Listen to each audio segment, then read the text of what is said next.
Hello, welcome to another episode of TechEmpowered, a podcast brought to you by Tech for Dev. Tech for Dev is a non-profit organization creating opportunities for economic prosperity through digital skills empowerment and advocacy. And I am Yemisi, your host. On this podcast, we bring you real stories from people whose lives have been transformed by technology across Africa and the world. These are the voices of resilience, discovery, and growth. And they remind us that sometimes all it takes is one moment, one opportunity, or even one person to change the entire course of your journey. Sometimes the people around us hold the key to the next version of who we can become.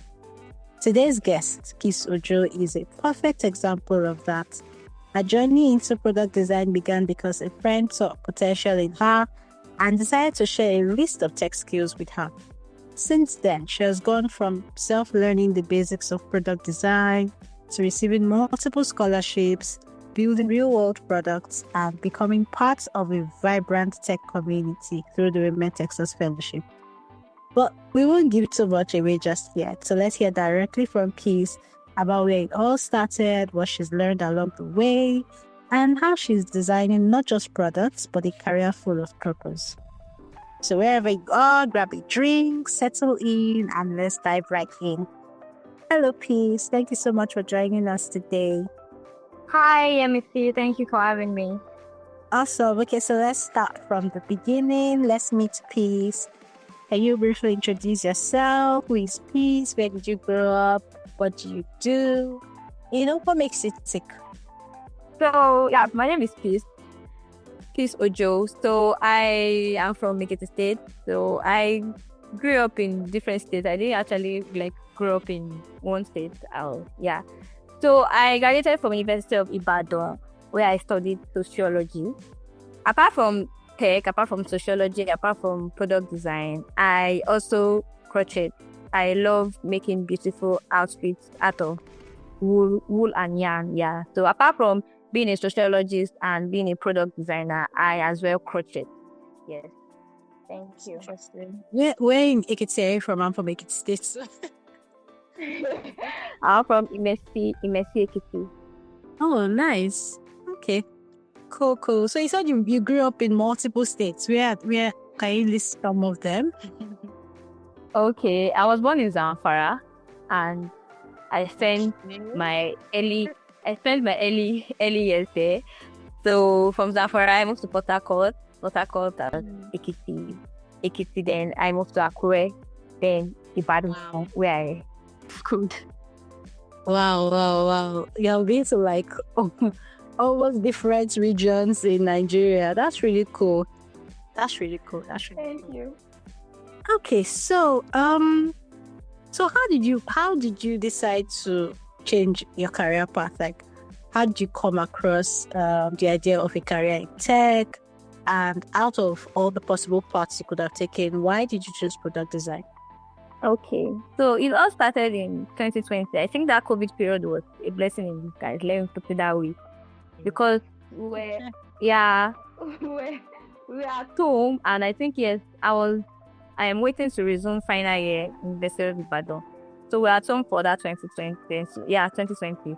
So I was just sleeping, waking up, and I was not really doing anything meaningful. Just sleep, wake up, doing the same routine. And I just had that one day, I was like, is this how my life will look like when I actually graduate? So I just want to sit down and just be looking. So I just messaged a friend of mine, and it was like, okay, have you heard of tech and all? Prior to that, I use Snapchat, but I found like Snapchat is very complicated at first. It was confusing. So I was like, why is this app so confusing? So I didn't really know anything about product design and all. So my friend, I spoke to him and he shared me list of tech courses I can just take. I did my research, every single one of them, and I just product design. Since when I was in secondary school, I play around with CorelDRAW. I use CorelDRAW a lot. So I used to draw shapes and all. So I was like, okay, this makes sense. And for my research, I was able to gather that product designers are the people that work on the digital screens. I saw that they are for example, our WhatsApp screen where we chat, move from one flow to another flow. They were the ones that design the interface that customer come in contact. I was like, okay, this makes sense. So from there, I was even able to understand, okay, Snapchat. So okay, there are people that actually like design this Snapchat interface. So why is it that complicated? So like I was able to gather an idea. I was like, okay, this is what I think I can do. So it started from self-learning. I was watching YouTube just to get an idea of, okay, what really then does a product designer do. So like that was the beginning. So from there, when COVID then was off, I went back to school. My mom got a laptop for me. She was thinking I wanted to use it for a project, but me, I already had plans for it. I had plan of, it's not just project. I just want to learn how to use Figma, because then I didn't have a system, so I was just like doing some research, just reading practically. So when I got to school, I had of a friend that said her brother does Figma. She has an idea, so I had to go to her room every night. You would think maybe I'm not even in sociology again. Like, have I abandoned my course?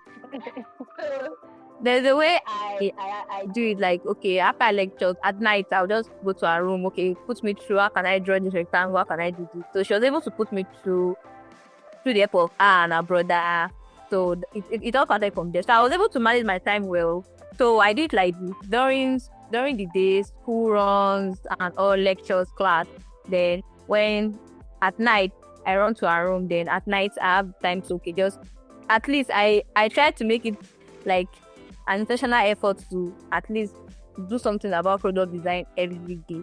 So I was actually like stalking the internet as well. Like I was always checking for opportunities and all. So yes, that was how it started.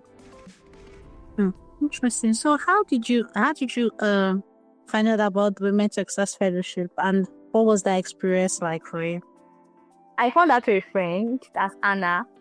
She got in, I think 2021. Yeah, she got in 2021. So I see her status, always posting Women Techsters, like tech for dev.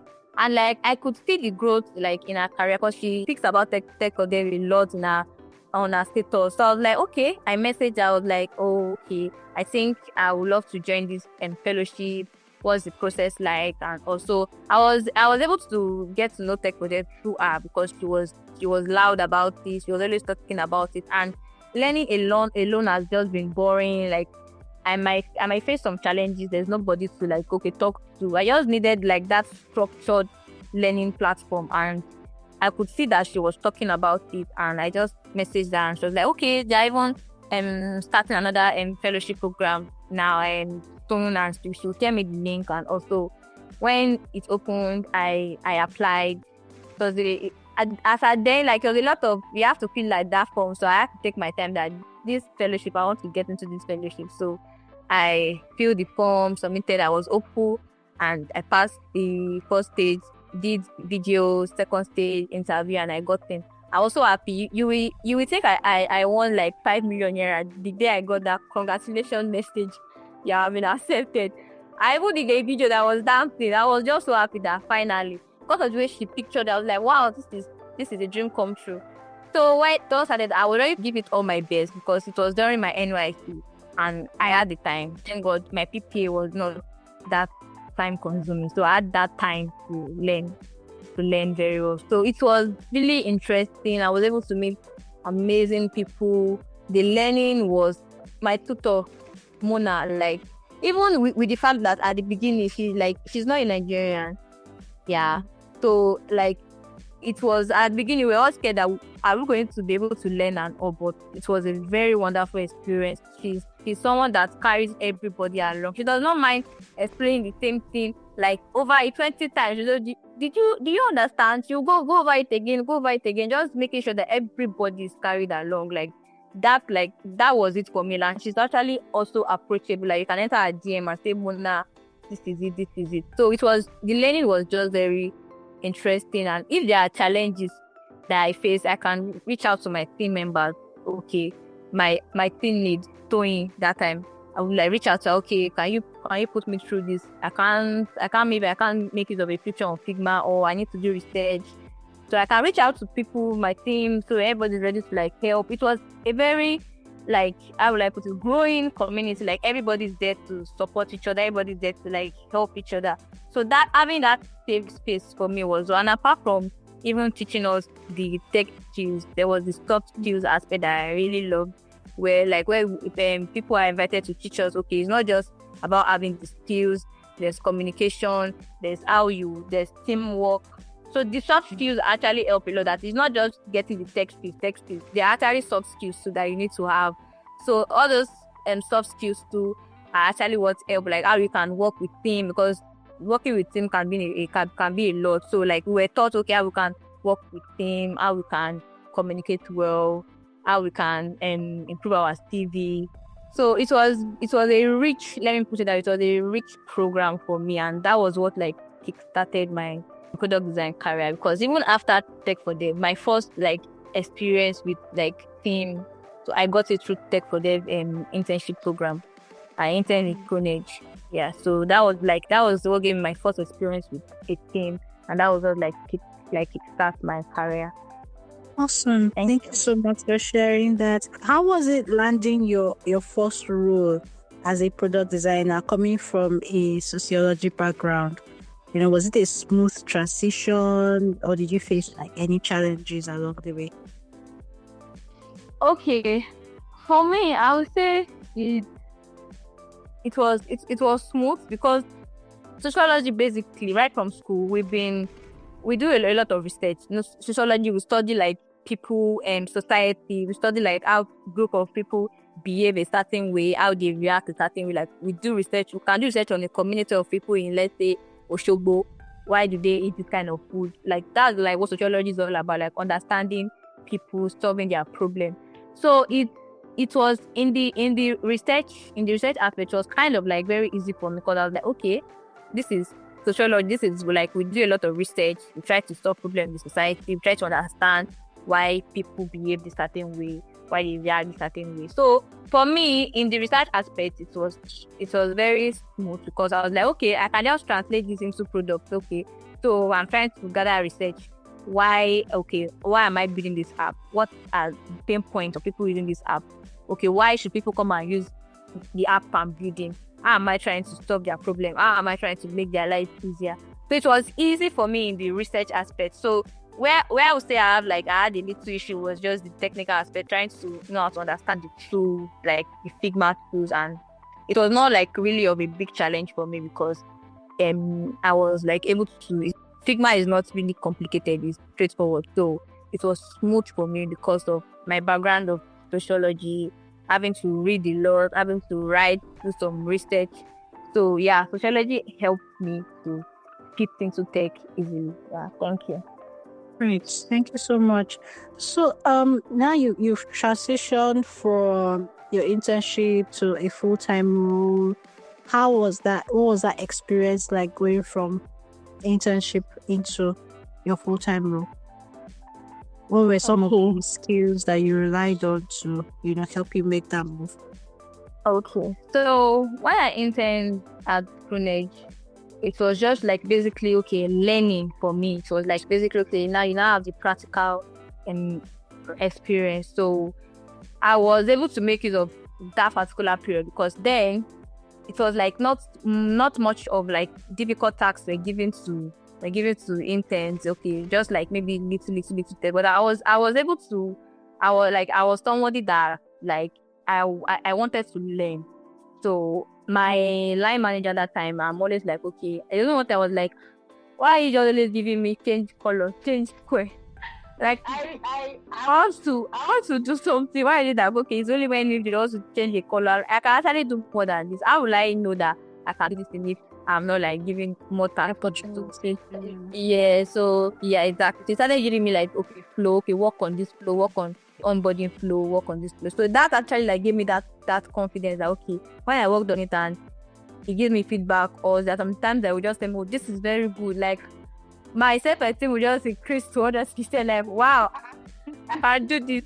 So all those little steps actually I was able to build that self-confidence. Like I was able to be like, okay, yes, I can do this. So when I had the opportunity to move from an internship role, I moved to like a product designer proper role. So I was I was like those boldness and those little steps, and I was even able to build portfolio too as well. Like I was able to build like, okay, I've worked on something. It actually and I was even able to even talk about my experience there because I was able to work with team. So like those are what like helped me to be able to like land that particular job I got. And when I got there, I already had that confidence based on the fact that okay, I've been able to work on some tasks when I was in my internship. I didn't like shy away from taking those bold steps. So they actually helped me when I got like a role from being an intern. So I was able to take up a lot of challenging parts when I got my new role. And I could remember the first week I resumed, like my first task was okay, you have to design our website in the space of 1 week. I was like, wow. So, like that was like welcoming. That was like and it was like it has a lot of screens, not something like maybe just one page. I have to design for Nigeria, for Canada, for UK, like they have like different. So that was my first task. So and I was like, okay, 1 week.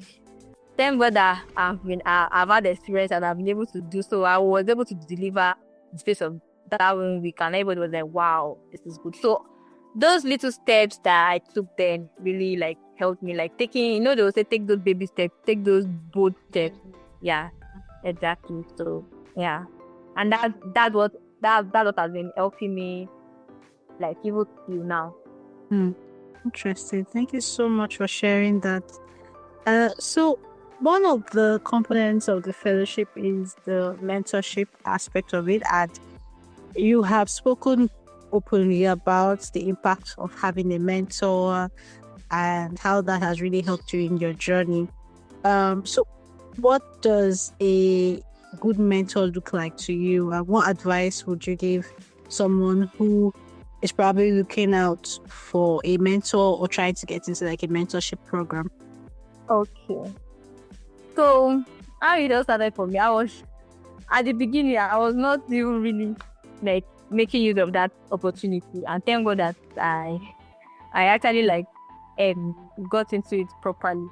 So a good mentor for me is someone that actually wants to see you grow, someone that wants to see you like different from like who you were before like you met them. So for me, it has really been a very beautiful experience because my mentor, I think it was 2023 years that it first started. We used to have a group mentorship and all. I was not serious at the beginning, but towards I was like, this is a live opportunity that I'm misusing. So I had to like sit myself down and I messaged her. I told her that okay, I'm sorry for my lazy attitude. I now want to be serious, and also that was how it all started. So I was always like reaching out to her for help, for assistance, and apart from just going to people for okay, I want to take. There's actually like a way to just, you should not just make it look like okay, you just want to get from this person, you want to get from this person. You can like as well reach out to them, like I could assist her in some tasks, like not with the mindset of okay, probably I want to get something from you, or they just like okay, I just want to learn, like I just want to learn how we do things, how you are able to like build products, and also it just comes from a perspective for me just to learn, not just okay, just help me, just okay, once I get it in, I'm done. Even to the part that okay, you even check up on your mentor. It's not everything that you come okay, this is design. Just like you can just check up on your mentor. It isn't going to give that feeling of okay, this person actually just cares about me, apart from okay, I'm just mentoring now. You show that care as a mentee, like okay, even if you really don't have like a big something you want to do for her, but that little care, of okay, you're not just there to just get and just check up on her. So that the relationship then built. That a particular time where I was even out of job, I even reached out to her, and she was like okay, you can assist me on this, and she was like she's not going to allow me to do this for you, like she's not going to pay me. So like I was not even going with the mindset of oh okay, will pay me. No, it was like I just want to learn, I just want to get my hand busy, and also having a mentor is going to like save me from a lot of stress, there's sometimes that you might be having. I remember when I was trying to build my my portfolio, I reached out to her. Okay, how should I go about rebuilding this portfolio? She was able to like put me through. She even shared her own portfolio with me as guideline, how I can go through it. And if I want to design on Figma, she gives me feedback, and like she just helped. Like she made the journey just easy. You know, when you have somebody that you can always run to when you're like, oh, I don't even know what to do, you can just run to that. And that person is really open to help you, to teach you, to hold your hand and say, okay, this level that I've gotten to, you can as well get to that level. You can as well like get to that, even surpass that level. You know, when you have somebody that is not even like, okay, maybe having this competitive mindset into that, oh, open person is not competitive. Just that feeling of, I want this person to grow, I want to make an impact in this person's life. It's just really beautiful, really, because when it actually got like really like emotional for me was, like I said, was when I was actually like out of job for some period of time, and she was just there to help, even to recommend, even to refer. So like just having a mentor just makes the work easier. I'll put it that way for me. Yeah. So what to look at for a good mentor? Someone that is willing to help you, to carry you along, to see you grow, to impart, to also share knowledge, their personal experience to you, so that you won't even make some of the mistakes that they made and all. So just to make your own journey easier. Let me put it that way. Yeah. Okay. Thank you so much for sharing that piece. Okay, so looking back from where you started to where you are now, what's one mindset or maybe one habit that has made the biggest difference in your journey? Especially on days maybe when you when self-doubt crept in. Okay. So for me, it's never to give up. I have that mindset of, it's either I win or I win. Like there's two options. Option A is win. Option B is win. So I've just had that to just keep reminding myself not to give up. Yeah, there are seasons and there are times. There are seasons that you might be having all the gigs, everything is just working. There are seasons that there might not really be much gig, or there's even no gig at all. So those periods are not at the time for me to be like, okay, I'm done with it. I'm no longer doing it again. No, like I've seen results, so I've learned to always show up as well. Because there are some days that even of recent, I was like, I'm even this that product is that, but what am I even doing? Like I will open Twitter, I'll open LinkedIn, I'll see people like, what am I doing? I just have to just remind myself that, okay, it started from somewhere and I've gotten to this particular stage. So this is not like the time for me to give up or to have that doubt. Yeah, I'm saying that's my comment, and I'm like, hey, do I even know how to do this? See what this person is doing.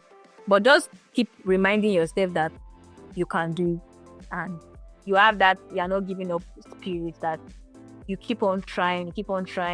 And period like that, in the period that maybe there are not much things, I try to make use of those periods to learn, to like upskill, to just improve myself, like learn. And I've also learned to understand that showing up might not be like 100%. There are some days that I can show up 100%, and some days that I can show up 10%, and then I can show up 5%, but I'm showing up and I'm not giving up. I'm not like, okay, I'm not doing again, because they say life is a risk. You keep on taking it, because if you don't take that step, you will not even know if maybe you will make it or you will not make it. And even if you do not even make it, it's not a total failure. I won't even count it as a failure, because you've actually learned. There are some things that you've learned during those periods, and you can as well pick those things that you've learned that are not even going to help you for the next step. So yeah, those are like the principles that are like that are keeping me going. Like, I know that I have like a goal that I'm looking at, and I've not gotten there yet. So even if I'm showing up 5% today, I'll show it. Tomorrow can be 10. We keep on going. Next tomorrow can be 100. You just keep showing up and not giving up. Well, thank you so much for sharing that. Never give up. what you said just reminded me of something that I read recently, where how maybe on some days, like you said, right, you maybe, for instance, there's just a day that is only 60% you can give. If you give that 60%, you've given 100% of what you are able to give at that moment in time, which is really profound, right? Just tells us that you just need to keep showing up, keep showing up, do your best, and everything will work itself out. Thank you so much, Peace, for joining us today, for sharing your story. Thank you. Thank you so much. We really appreciate your time. From a spark of encouragement by a friend to a self-taught beginner and now a thriving product designer, your path is proof that potential is powerful when nurtured with action. It's the intentionality that you put into what you do. And what stands out to me from your story is your curiosity, your willingness to keep showing up, and your openness to both give and to receive support. And so anyone who is listening today, if you don't have it all figured out yet, you just need one moment or one decision or one community to help you get started. Just keep showing up, put in your best every day to what capacity you have. And maybe like Peace, you discover that the very thing you were curious about will become the career that changes everything. Thank you so much for tuning into TechEmpowered. Don't forget to subscribe, share this episode with someone who needs a little inspiration. And if you've been enjoying the episode so far, show some love on social media, share, and tune in next time for more stories of transformation. I remain your humble host, MC. Until next time, stay curious, stay connected, and keep building. Bye for now.